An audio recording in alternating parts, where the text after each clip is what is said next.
Welcome back everyone. Today I'm going to review Why I Am a Liberal, a manifesto for Indians who believe in individual freedom by Sagarika Ghose.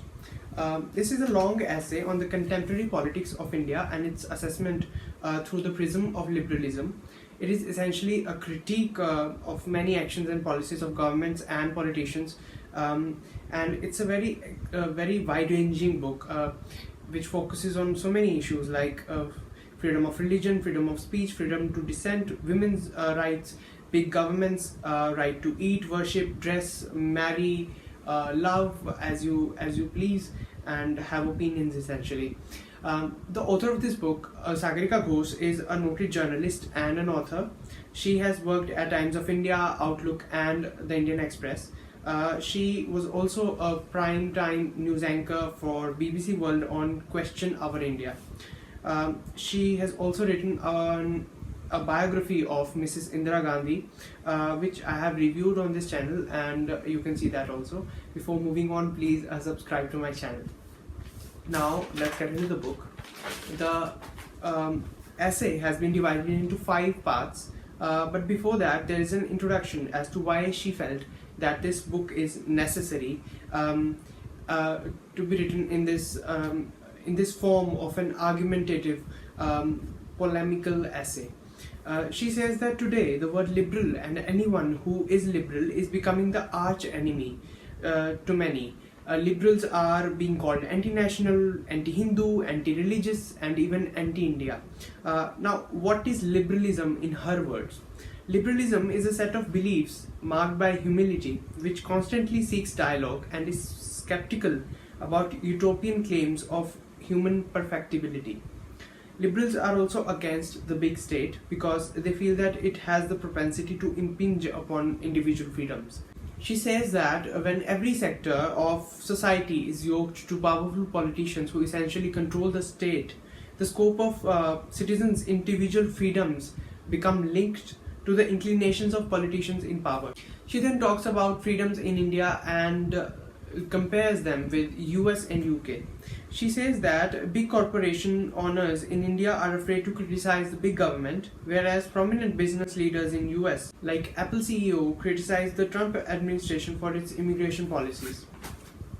When talking about the freedom of the press, she says freedom of the press in India is largely dependent on government's whims and inclination, and whether or not journalists can cultivate friendly politicians through personal associations.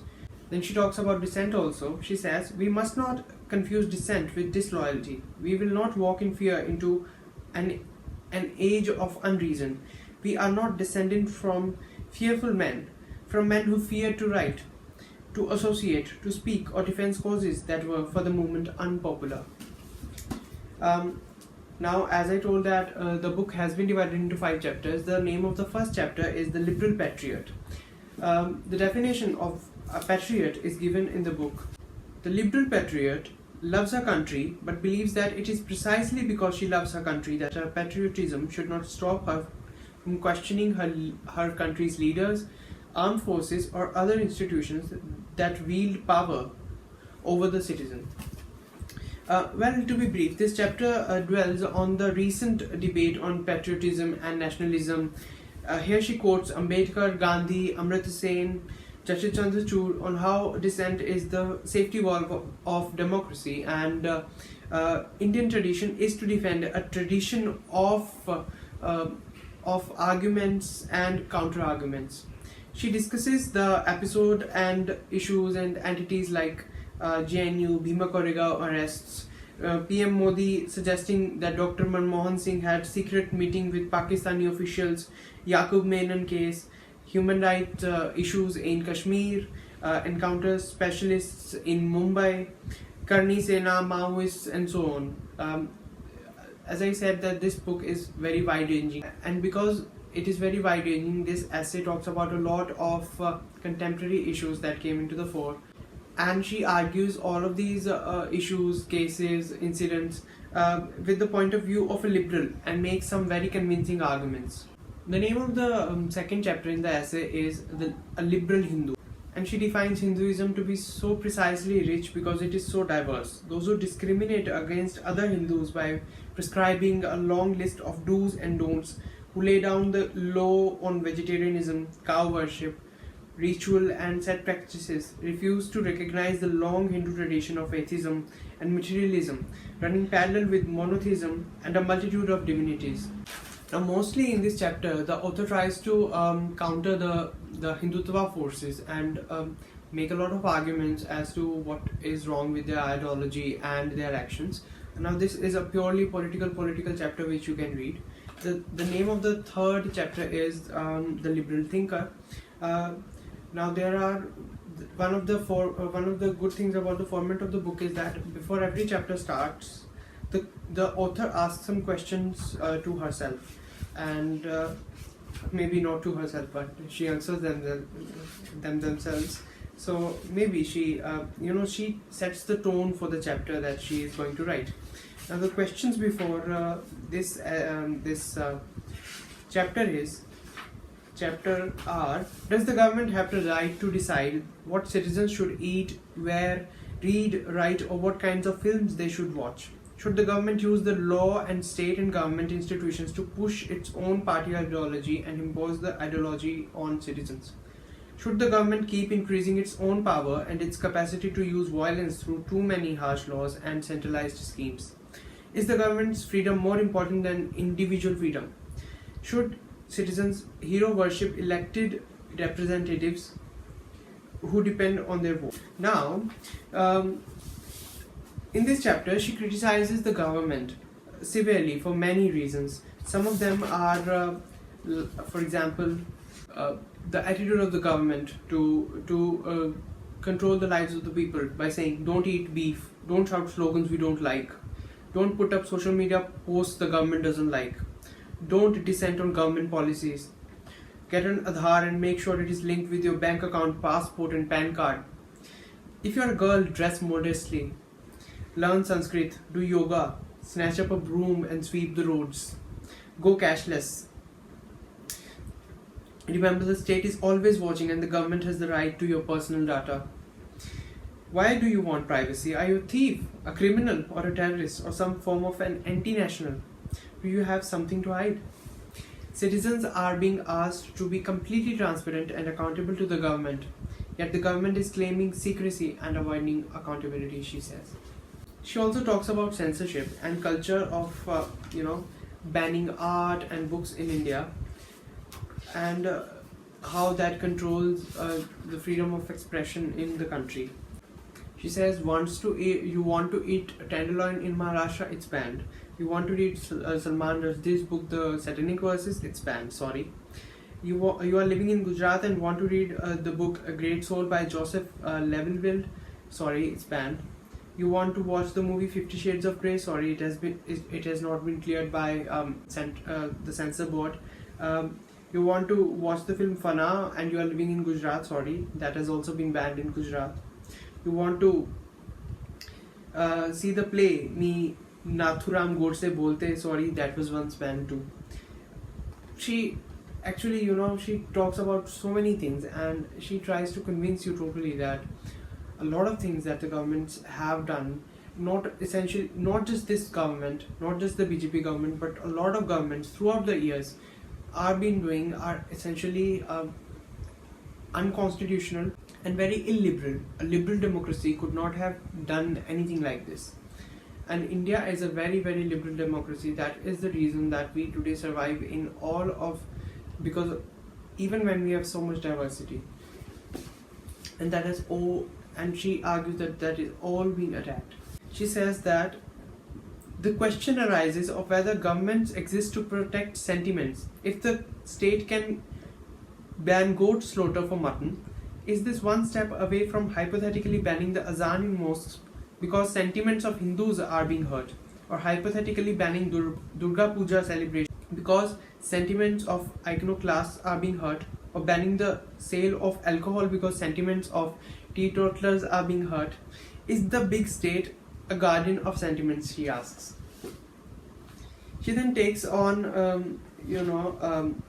the government banning porn in India And she also talks about how the government of India had banned 857 porn sites, and it was attempted in 2015.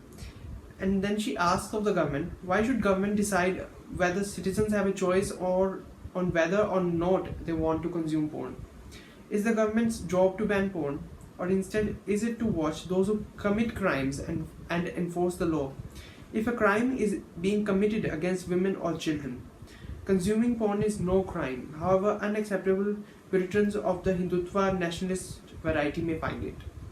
In fact, Indians are believed to be among the world's third largest consumers of pornography in the world.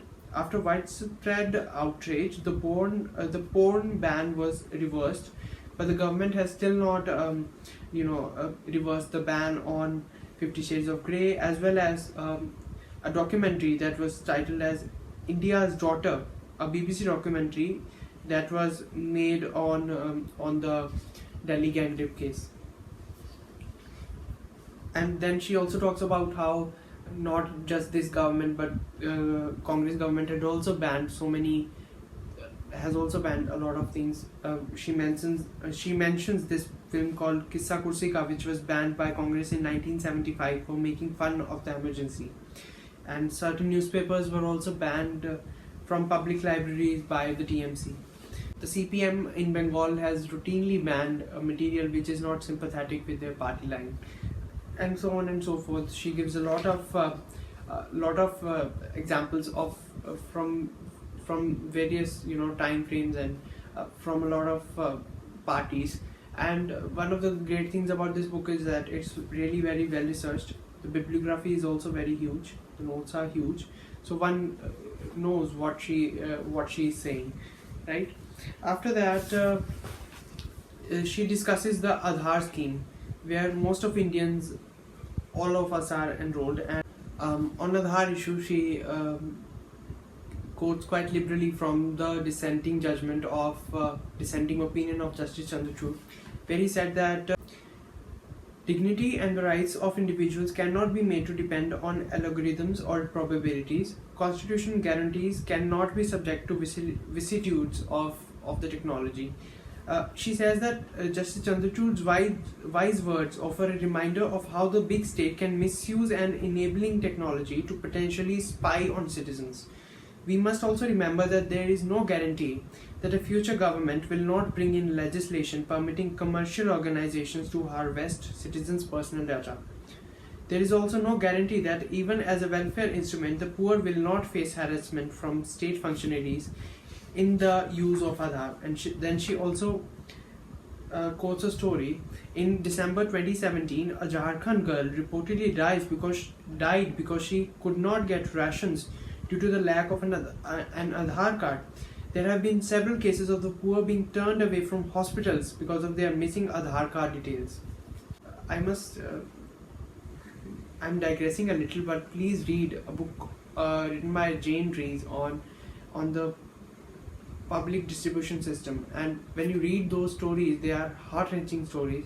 I will try to review that book very soon, because I have not completely read that book, but there are heart-wrenching stories of how people there eat grass. They take out the grass and eat it raw because they are so poor and they can't afford to have even a meal of a single time in a day. Now, the next chapter in the book is The Great Dissenter. Now, before the chapter starts, every chapter also has a poem. The poem is written by Faiz Ahmad Faiz, and it is an anti-establishment poem, and it was written by him when there was dictatorship in Pakistan, and it was written as a form of protest by him when there was General Zia-ul Haq's regime, a very dictatorial regime. It goes, हम देखेंगे, लाजिम है कि हम भी देखेंगे वो दिन कि जिसका वादा है जो लोए अज़ल में लिखा है, जब जुल्मों सितम के कोहे गरा रूह की तरह उड़ जाएंगे, हम महकूमों के पांव तले जब धरती धड़ धड़ धड़केगी और अहले हकम के सरों पर जब बिजली गड़गड़ गड़केगी, जब ताज उछाले जाएंगे, जब तख्त गिराए जाएंगे, हम देखेंगे, लाजिम है कि हम भी देखेंगे. Now, before the chapter starts, she asks some questions. Is an individual who dissents or who criticizes the government a traitor? Are farmers not deserving of liberal market-friendly policies? Are intellectuals enemies of the nation? Must students be punished if they are free thinkers and freely raise slogans? Should schools and university curriculum be decided by the ruling party of the day?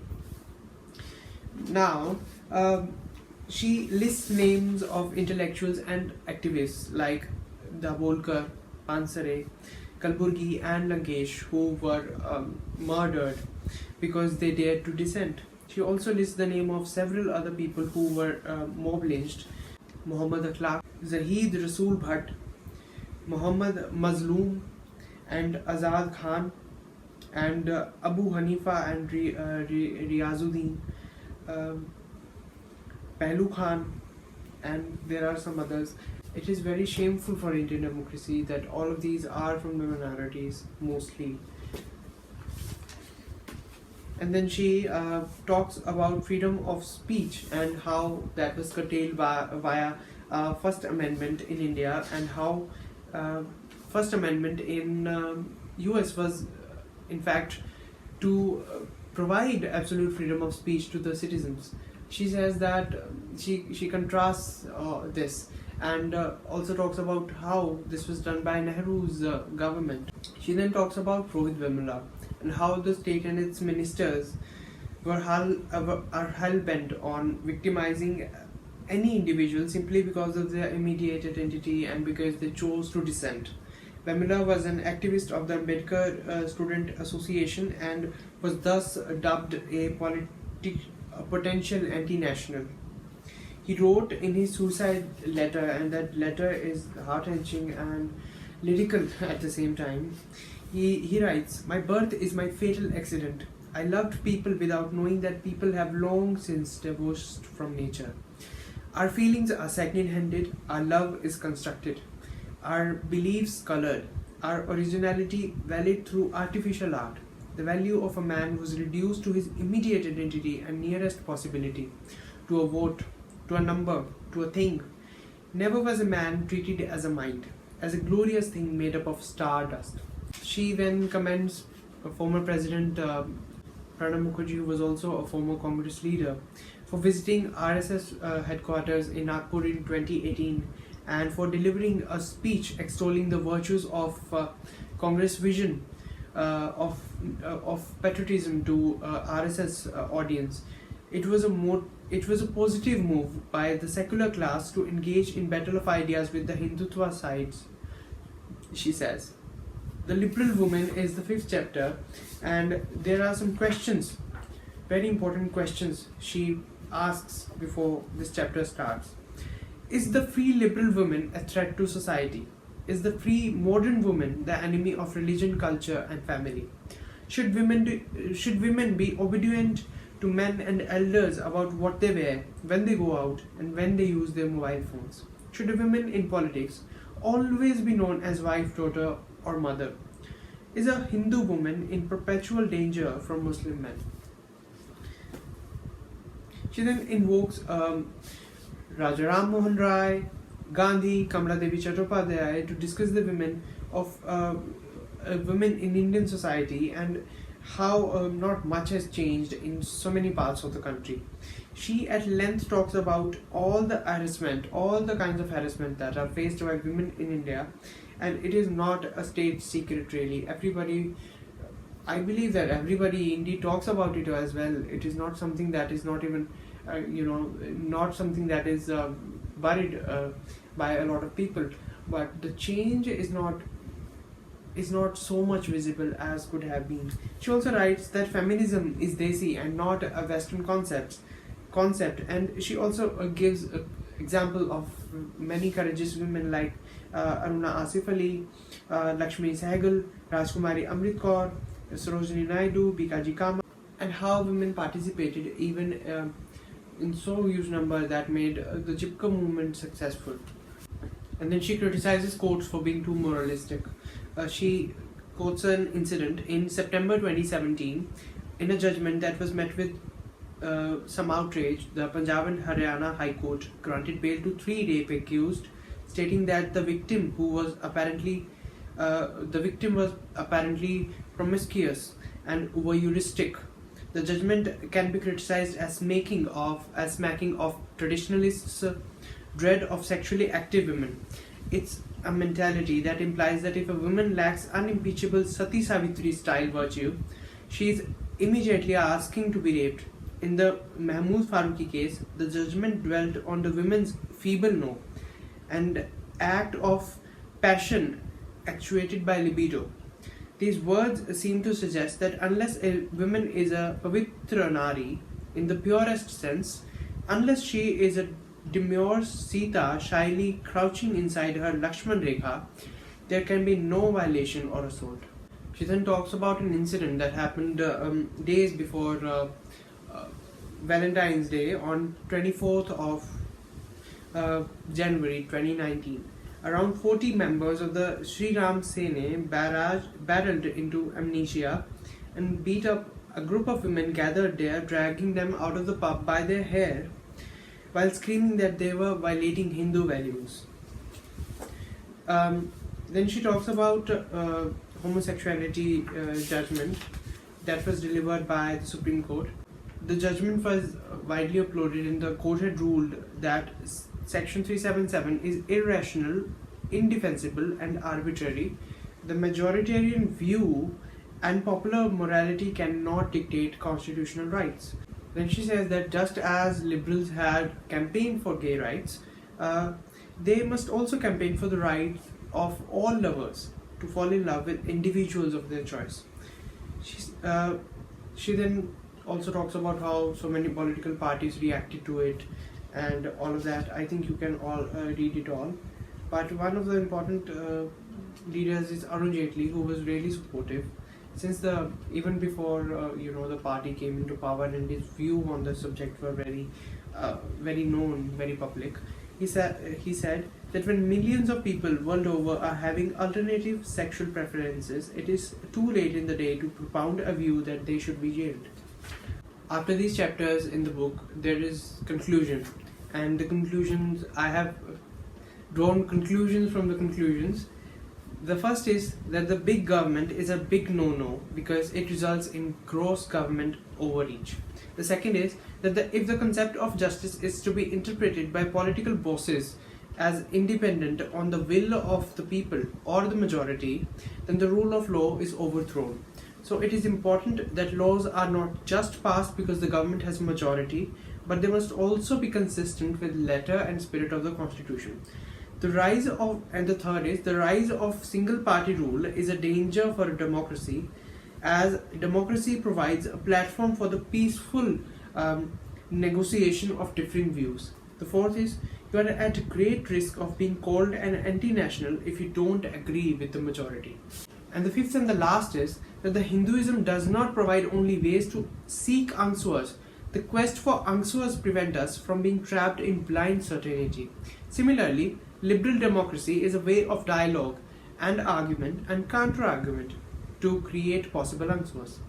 So this is a deeply political book talking about the contemporary circumstances and politics in India. I would say that any person interested in Indian politics should go ahead and read it. It is also a very well researched work. I'll be back next Sunday with a new book review. Till then, take care, stay safe. Thank you very much for watching.